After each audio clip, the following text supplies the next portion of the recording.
Hello guys, मेरा नाम वीरेंद्र कुमार, ज्ञान ज्योति आईटीआई कॉलेज चूरू। स्टूडेंट्स, आज हम पढ़ेंगे संधारित्र का एसी स्रोत से संयोजन। हमने इससे पहले संधारित्र को डीसी स्रोत से संयोजित किया था। आज हम संधारित्र का एसी स्रोत से संयोजन, ये क्या है? एसी सप्लाई है। ये मैंने एसी का सिंबल बनाया है इसके अंदर। ये हमारे क्या है? AC supply.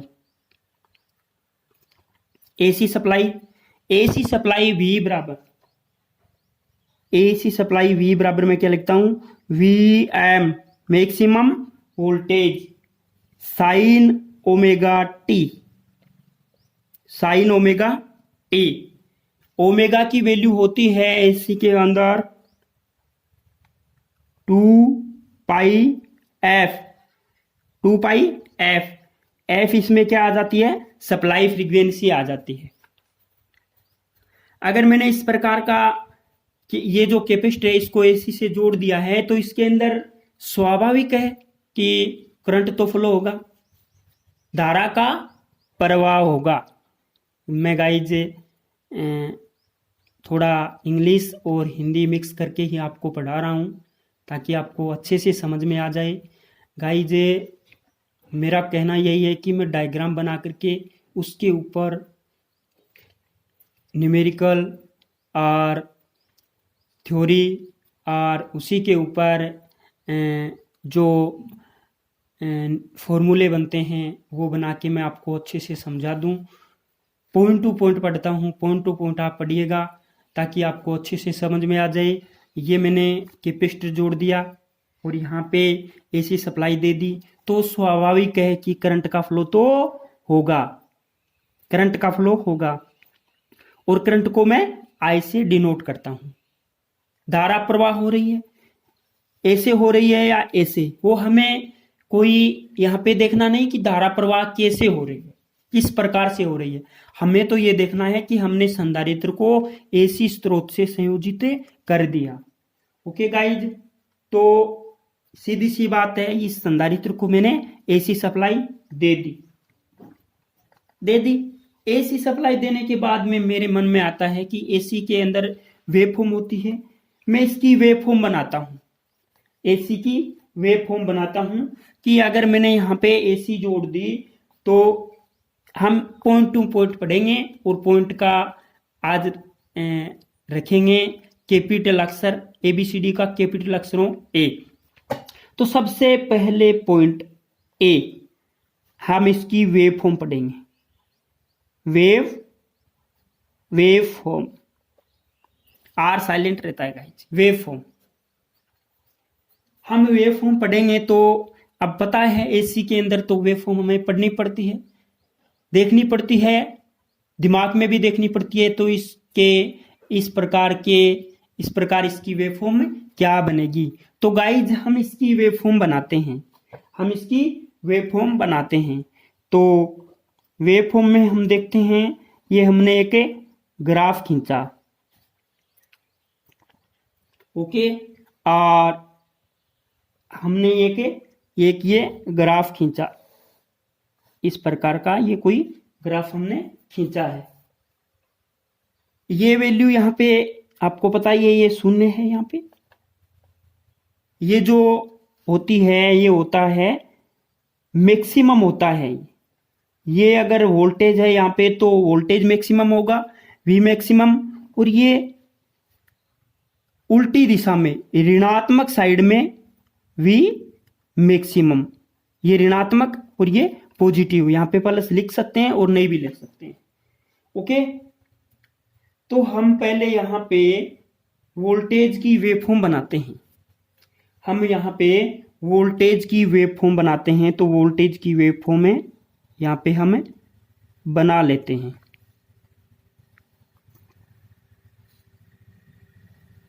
हमने यहाँ पे वोल्टेज की वेवफॉर्म बना ली। ओके गाइज, थोड़ा सा ये आपको लग रहा होगा कि इस प्रकार से वेवफॉर्म हमें बना लेते हैं। ये थोड़ी सी वेवफॉर्म क्या है, इस प्रकार से बनेगी, लेकिन कोई बात नहीं। हमें दिखाई दे रहा है वेव फॉर्म बन गई। यहाँ पे क्या होता है, ये जो होता है ये 90 डिग्री का होता है। ओके गाइज, हम यहाँ पे एक दूसरी वेव फॉर्म बनाएंगे। हम यहाँ पे एक दूसरी वेव फॉर्म बनाएंगे। वो किसकी होगी? करंट की वेव फॉर्म होगी।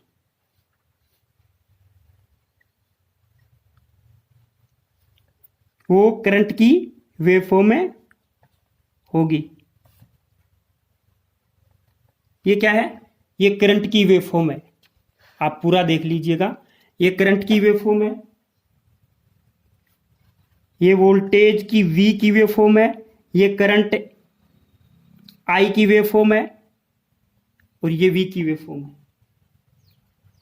ये वैल्यू होती है पाई, ये होती है 2 पाई, ये होती है 3 पाई।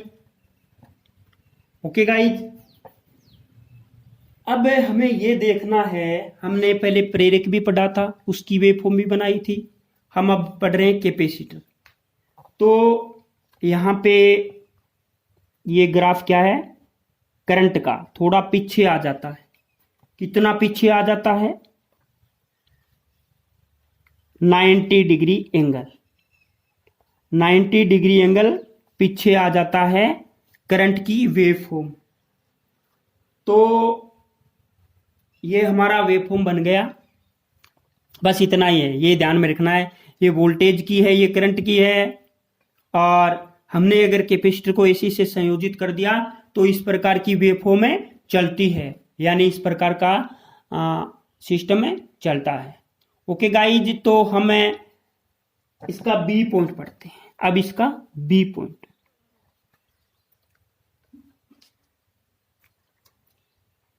बी पॉइंट में धारा, ये क्या है? धारा की वेव फॉर्म है। इसी के अकॉर्डिंग हम पढ़ते हैं। धारा विभव से, धारा विभव से 90 डिग्री, वोल्टेज की वैल्यू 0 है, तब धारा की वैल्यू कितनी है? 90 डिग्री। तब धारा की वैल्यू कितनी है? 90 डिग्री। तो धारा विभव, विभव बोलते हैं वोल्टेज को, धारा वोल्टेज से या धारा विभव से 90 डिग्री आगे रहती है।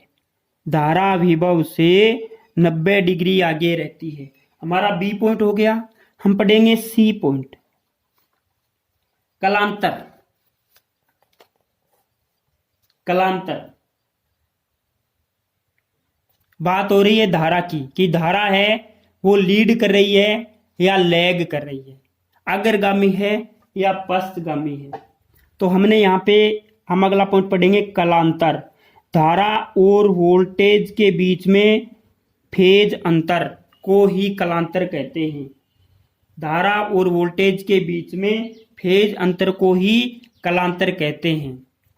कला अंतर, और कला अंतर को फाई से डिनोट करते हैं। कला अंतर, कलांतर फाई बराबर, इसमें कितना है? 90 डिग्री का कलांतर है। ये दे लो, 90 डिग्री आगे पीछे हैं। तो बात हो रही है धारा की। धारा आगे है, आगे को बोलते हैं अग्रगामी, आगे को बोलते हैं अग्रगामी। अगर इंग्लिश में और हिंदी में आप कंफ्यूज मत होइएगा, अंग्रेजी में बोलते हैं इसको लीडिंग, LEADING, यानी धारा है वो वोल्टेज को लीड कर रही है। धारा है वो वोल्टेज से आगे है। कितने डिग्री आगे है? 90 डिग्री आगे है। धारा है वो वोल्टेज को 90 डिग्री लीड कर रहा है, 90 डिग्री आगे है। किसमें है? कैपेसिटर में। अगर कैपेसिटर जोड़ रखा है इसी से, तो धारा है वो वोल्टेज से 90 डिग्री आगे है। और वोल्टेज और करंट के बीच में जो कलांतर उत्पन्न होता है, कलांतर, फेज अंतर, उन्हीं को दोनों के बीच में जो फेज अंतर है उसी को कलांतर कहते हैं। कलांतर को फाई से डिनोट करते हैं। आगे हम पढ़ते हैं डी पॉइंट शक्ति गुणांक, क्योंकि एस डीसी के अंदर तो शक्ति गुणांक का पावर फैक्टर का कोई अस्तित्व नहीं होता, लेकिन एसी के अंदर शक्ति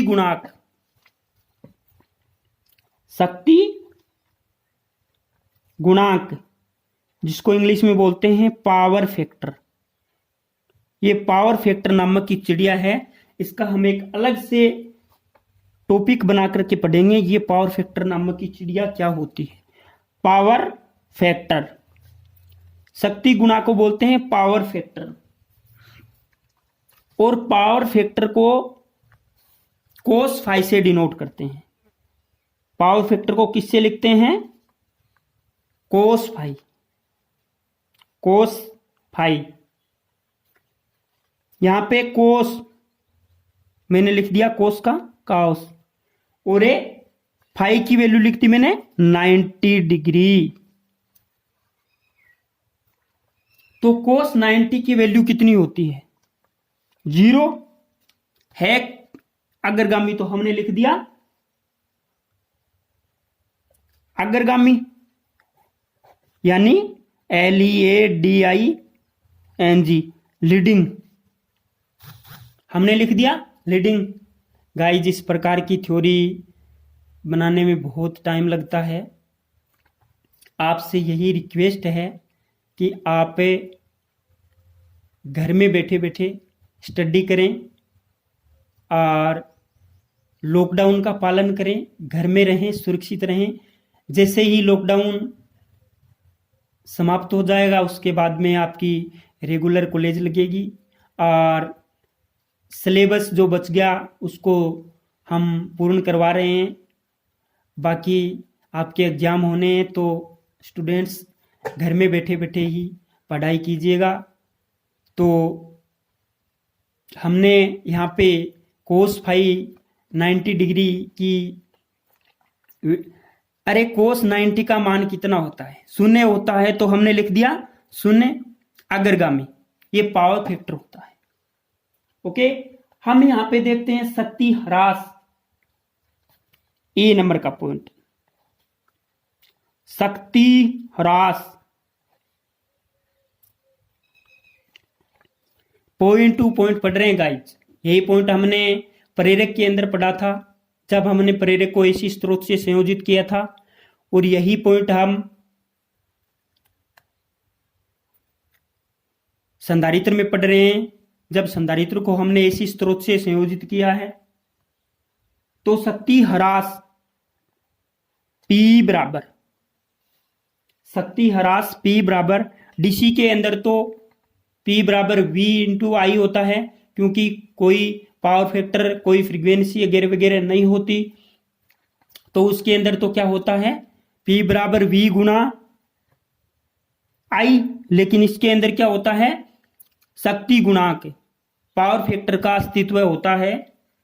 वो कितना होता है? 0 डिग्री है, 0.5 है, 0.6 है, 0.7 है, 0.8 है, 0.9 1, और पावर फैक्टर का अधिकतम मान 1 होता है, और इसका कोई मात्रक नहीं होता। पावर फैक्टर का कोई मात्रक नहीं होता, इसका अधिकतम मान 1 होता है। कितना होता है? 1 होता है। तो P बराबर VI कोस फाई, P बराबर VI कोस फाई, हमने यहां पे रख दिया P, V की वैल्यू रख दी हमने जो भी है वो, I की वैल्यू हमने रख दी जो भी है वो, और कोस की वैल्यू रख दी 0। मैंने क्या कर दिया? मान लो V की वैल्यू रख दी, गुना I रख दिया, गुना कोस की वैल्यू रख दी 0। तो किसी संख्या को 0 से गुणा करते हैं तो क्या आता है? 0 ही आता है। तो 0 ओम, ये हमने प्रेरक के अंदर भी पढ़ा था, 0 ओम। ओके, 0 ओम, ये 0 ओम लिखा है। इसके नीचे मैं एक नोट लगा करके पॉइंट लिखता हूं, आपको समझ में भी आ जाएगा। मैंने प्रेरक के अंदर भी बताया है, और कैपेसिटर के अंदर भी बता रहा हूं कि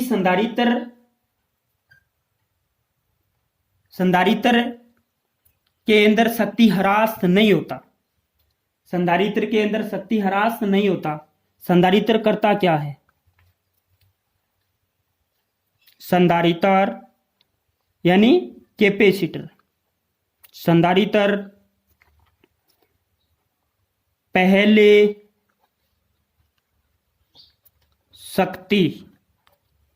शक्ति P यानी पावर, पहले शक्ति को संचित करता है, फिर वापस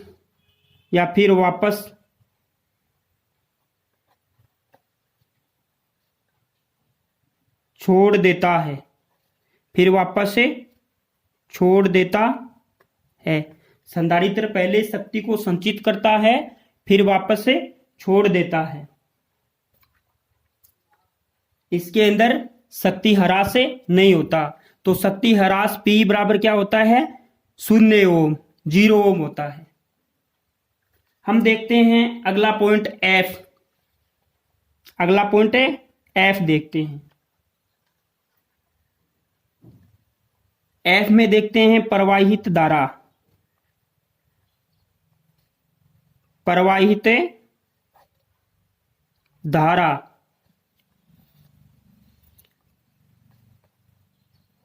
I बराबर IM क्या होता है? IM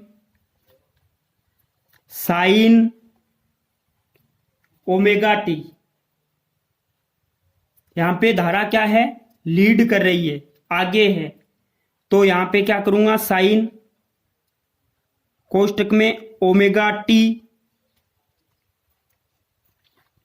plus 90 degree. यही प्रेरक के अंदर क्या होता है? IM sign omega T minus 90 degree होता है, लेकिन इसमें क्या होता है? Plus 90 degree. जहां IM क्या है? जहां IM क्या है? IM I क्या है? धारा, और IM मैक्सिमम धारा। I बराबर क्या होता है? V/R। लेकिन इसमें क्या है? इसमें संधारित्र है, तो कैपेसिटिव रिएक्टेंस बाधा करने वाले को क्या बोल रहे हैं? इसमें कैपेसिटिव रिएक्टेंस। कैपेसिटिव रिएक्टेंस का मात्रक भी ओम होता है। बाधा उत्पन्न तो कर रहा है, लेकिन किस रूप में कर रहा है? कैपेसिटिव के रूप में कर रहा है। तो IM बराबर, धारा मैक्सिमम है तो वोल्टेज भी मैक्सिमम हो जाएगा। VM मैक्सिमम वोल्टेज मैंने ऊपर यहां पे लिख भी रखा है, V बराबर VM साइन ओमेगा टी। तो VM और R, नीचे जो R की जगह हम क्या लिखेंगे? R प्रतिरोध का मात्रक भी ओम होता है, और यहां पे क्या है? Capacitive reactance. और कैपेसिटिव रिएक्टेंस को हमें अक्ष C से डिनोट करते हैं। अक्ष C से डिनोट करते हैं, तो वो हमारा IM, जहां IM बराबर VM अपॉन अक्ष C होता है। यहीं पे टॉपिक हमारा समाप्त हो जाता है गाइज। हमने संधारित्र का AC स्रोत से संयोजन किया है। संधारित्र को AC स्रोत से संयोजित करना। ओके गाइज, हम इसके बाद कॉमन चीज पढ़ेंगे। हमने पहले पढ़ा प्रतिरोध के बारे में, उसके बाद में हमने पढ़ा प्रेरक L के बारे में, और उसके बाद में पढ़ा संधारित्र C के बारे में। हम इसको कॉमन पढ़ेंगे गाइज, जिसको बोलते हैं RLC संयोजन। तो मैं एक ऊपर हेडिंग लगा देता हूं। ये गाइज टॉपिक पूरा हो गया है। अगर किसी को स्क्रीनशॉट लेना है तो आप इसका स्क्रीनशॉट ले सकते हैं गाइज, ताकि आपके कोई डाउट हो तो वो मेरे से पूछ सकते हैं। ओके गाइज, मैं यही चाहता हूं कि आपके कोई डाउट न रहे, तो देख लीजिए गाइज। ओके गाइज, हम आगे एक नया हेडिंग डालते हैं, RLC परिपथ का AC स्रोत से संयोजन। तो हमने यहाँ पे हम क्या करेंगे, एक नया